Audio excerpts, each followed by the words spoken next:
Breaking സ്വകാര്യ bus ജീവനക്കാരുടെ തമ്മിലടിയിൽ കർശന നടപടിക്കൊരുങ്ങി ഗതാഗത വകുപ്പ്. ബസ് ജീവനക്കാരുടെ ഗുണ്ടായസം അനുവദിക്കില്ലെന്ന മന്ത്രി കെ ബി ഗണേഷ് കുമാർ റിപ്പോർട്ടറിനോട് പറഞ്ഞു. അക്രമം നടത്തുന്നവരുടെ ലൈസൻസ് റദ്ദാക്കും. ബസ്സുകൾ തമ്മിലുള്ള മത്സരയോട്ടം പ്രോത്സാഹിപ്പിക്കുന്നത് ബസ് ഉടമകളാണെന്നാണ് മന്ത്രി വിമർശിച്ചത്. സ്ത്രീകളോടും കുട്ടികളോടും മാന്യമായി പെരുമാറണമെന്നും മന്ത്രി പറഞ്ഞു. ബസ് ഉടമകൾ തന്നെ അവരെ ചാടി കയറ്റാണ്. പിന്നെ അതിനുവേണ്ടി അവർ ഉപയോഗിക്കുന്നത് ഗുണ്ടായിസം ശീലമായിട്ടുള്ള ആളുകളെ എടുക്കുകയാണ്. മര്യാദക്കാരെയും മാന്യന്മാരെയും എടുക്കണമെന്ന് പല പ്രാവശ്യം പറഞ്ഞു. സമരം ചെയ്യുമെന്ന് പറഞ്ഞു, സമരം ചെയ്തോളാൻ പറഞ്ഞു. അന്ന് ഞാൻ പറഞ്ഞു പോലീസ് വെരിഫിക്കേഷൻ ക്ലിയറൻസ് സർട്ടിഫിക്കറ്റ് വാങ്ങണം എന്ന എൻ്റെ നിലപാട് ഞങ്ങൾ ഉറച്ചു നിൽക്കും. സർക്കാരിൻ്റെ നിലപാട് അതുതന്നെയാണ്. ജനങ്ങൾക്കും സമൂഹത്തിനും ബുദ്ധിമുട്ടുണ്ടാക്കുന്ന ഇത്തരം അക്രമ പ്രവർത്തനങ്ങൾ നമ്മൾ ഒരു കാരണവശാലും അനുവദിക്കില്ല. മനുഷ്യൻ സമാധാനത്തോടെ ജീവിക്കാൻ ആഗ്രഹിക്കുന്ന സ്ഥലമാണ് കേരളം. KSRTC ജീവനക്കാരെ അടിക്കുമായിരുന്നു. അടിച്ചവനെ എല്ലാം റിമാൻഡ് ചെയ്ത്. അതിനുശേഷം ഇപ്പോൾ ശല്യമില്ലല്ലോ. നാട്ടുകാരെ തല്ലാനൊക്കത്തില്ല, കുട്ടികളെ തല്ലാൻ പറ്റില്ല, അസഭ്യം ഉള്ള ഭാഷ ഉപയോഗിക്കുക. ഇത് കേട്ടുകൊണ്ട് ബസ്സിനകത്ത് കുഞ്ഞുങ്ങളും സ്ത്രീകളൊക്കെ ഇരിപ്പുണ്ട്. അത് അംഗീകരിക്കുന്ന പ്രശ്നമില്ല. ഇനി എന്ത് നഷ്ടം സംഭവിച്ചാലും സർക്കാർ അക്കാര്യത്തിൽ വഴങ്ങില്ല. ഇത്തരം അടിപിടി കൂടുന്ന എൻ്റെ കണ്ണിൽപ്പെട്ടിട്ടുള്ള മാധ്യമങ്ങൾ ഇവിടെ റിപ്പോർട്ട് ചെയ്തിട്ടുള്ള ഒരൊറ്റ ഡ്രൈവറേയും ലൈസൻസ് റദ്ദാക്കാതിരുന്നിട്ടില്ല. എല്ലാം റദ്ദാക്കും. റദ്ദാക്കിയിട്ട് ട്രെയിനിങ് ഒക്കെ കൊടുത്ത് മര്യാദക്കാരനാക്കിയിട്ട് തിരിച്ചു കൊടുക്കും.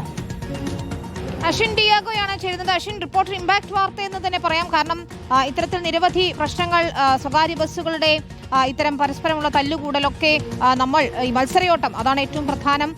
അതൊക്കെ നമ്മൾ ക്യാമ്പയിനായി തന്നെ പ്രേക്ഷകരിലേക്ക് എത്തിച്ചതാണ്. ഇതിലിപ്പോൾ ഗതാഗത വകുപ്പ് നടപടിക്ക് ഒരുങ്ങുന്നു എന്നാണ് നമ്മൾ മനസ്സിലാക്കുന്നത്. മന്ത്രിയുടെ തുടർ നടപടികളിൽ തീരുമാനം എന്താ? വിനിത, തീർച്ചയായും കഴിഞ്ഞ കുറേ ദിവസങ്ങളായി നമ്മൾ കാണുന്നതാണ് നിരത്തുകളിലെ സ്വകാര്യ ബസ്സുകളുടെ മത്സരയോട്ടവും മാത്രമല്ല ഈ ജീവനക്കാർ തമ്മിലുള്ള ഈ പോർവിളിയും മത്സരം, അതായത് പോർവിളിയും തമ്മിലടിയും നമ്മൾ നിരന്തരം കാണുന്നതാണ്. ഇതിൽ ഏറ്റവും കൂടുതൽ ബുദ്ധിമുട്ടുന്നത് യാത്രക്കാരാണ്. മിക്കതും നിരത്തുകളിൽ, അതായത് റോഡിന്റെ നടുക്ക് തന്നെയായിരിക്കും ബസ്സുകൾ ഇട്ട് അതിനുശേഷം ഇരുവരും പോർവിളിക്കുന്നതും ബസ്സുകൾ അടിച്ചു തകർക്കുകയും ചെയ്യുന്ന സാഹചര്യത്തിലേക്ക് ഇവർ എത്തുന്നത്.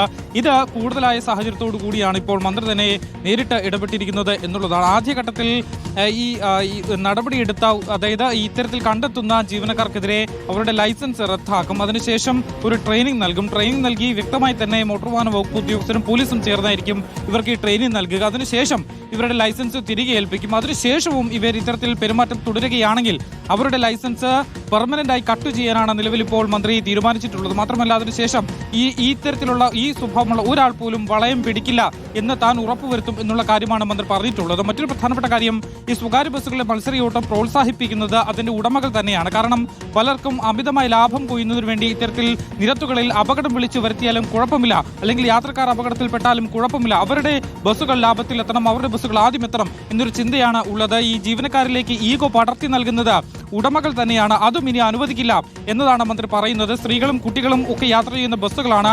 ഇത്തരത്തിലുള്ള ബസ്സുകളിൽ ഇത്തരത്തിൽ ഈ ജീവനക്കാർ അസഭ്യം പറയുന്നതും നിരത്തുകളിലേക്ക് ഇറങ്ങി മറ്റുള്ളവർക്ക് ബുദ്ധിമുട്ടുണ്ടാക്കുന്ന തരത്തിലുള്ള ഒരു വിധത്തിലുമുള്ള പെരുമാറ്റങ്ങൾ ഇനി വെച്ചു പുറപ്പിക്കില്ല. മാത്രമല്ല ഈ ജീവനക്കാർക്ക് പോലീസ് ക്ലിയറൻസ് കൂടുതൽ ശക്തമാക്കിയിട്ടുണ്ട്, കർശനമാണ്. ഇനി ഓരോ ജീവനക്കാർക്കും, സ്വകാര്യ ബസ്സുകളിലേക്ക് കയറുന്ന ഓരോ ജീവനക്കാർക്കും ഇത്തരത്തിൽ പോലീസ് ക്ലിയറൻസ് അത് കർശനമായി തന്നെ പരിശോധിക്കും. അത് പരിശോധനകൾ കൂട്ടാൻ ട്രാൻസ്പോർട്ട് കമ്മീഷണർക്ക് നിർദ്ദേശം നൽകിയിട്ടുണ്ട്. ഇത്തരത്തിൽ ഈ സർട്ടിഫിക്കറ്റ് ഇല്ലാതെ ഓടുന്ന മുഴുവൻ പേരെയും അച്ചടക്ക നടപടി നേരിടാൻ തന്നെ, അല്ലെങ്കിൽ അവർക്കെതിരെ കർശനമായ നിയമ നടപടി സ്വീകരിക്കണമെന്നൊരു കാര്യം കൂടി നിർദ്ദേശം നൽകിയിട്ടുണ്ട് എന്നുള്ളതാണ് മനസ്സിലാക്കാൻ സാധിക്കുന്നത്. എന്തായാലും ഈ നിരത്തുകളിൽ ഉള്ള ഈ ഒരു അപകടം, അസഭ്യ പ്രകടനം, അതുപോലെ തന്നെ ഇത്തരത്തിലുള്ള ഇവരുടെ ആക്രമണങ്ങൾ ഇതിനെ കടിഞ്ഞാലിടാൻ തന്നെയാണ് മന്ത്രി തീരുമാനിച്ചിട്ടുള്ളത്. ആദ്യഘട്ടത്തിൽ ഈ പോലീസ് ക്ലിയറൻസോട് കൂടുന്ന ജീവനക്കാർക്ക് അവർ പിന്നീട് ഇത്തരത്തിൽ അപകടകരമായി വാഹനം ഓടിക്കുകയോ അല്ലെങ്കിൽ പരസ്പരം ഏറ്റുമുട്ടുകയോ ചെയ്താൽ അവരുടെ ലൈസൻസ് ആദ്യം സസ്പെൻഡ് ചെയ്യും. അതിനുശേഷം അവർക്ക് ട്രെയിനിങ് നൽകും. ട്രെയിനിങ്ങിന് ശേഷം തിരിച്ചെത്തുന്നവർ ഇത്തരത്തിൽ ഈ ഒരു പ്രവണത തുടരുകയാണെങ്കിൽ അവർ പിന്നെ ജീവിതത്തിൽ വളയം പിടിക്കില്ല എന്നുള്ളതാണ് മന്ത്രിയുടെ നിലപാട്.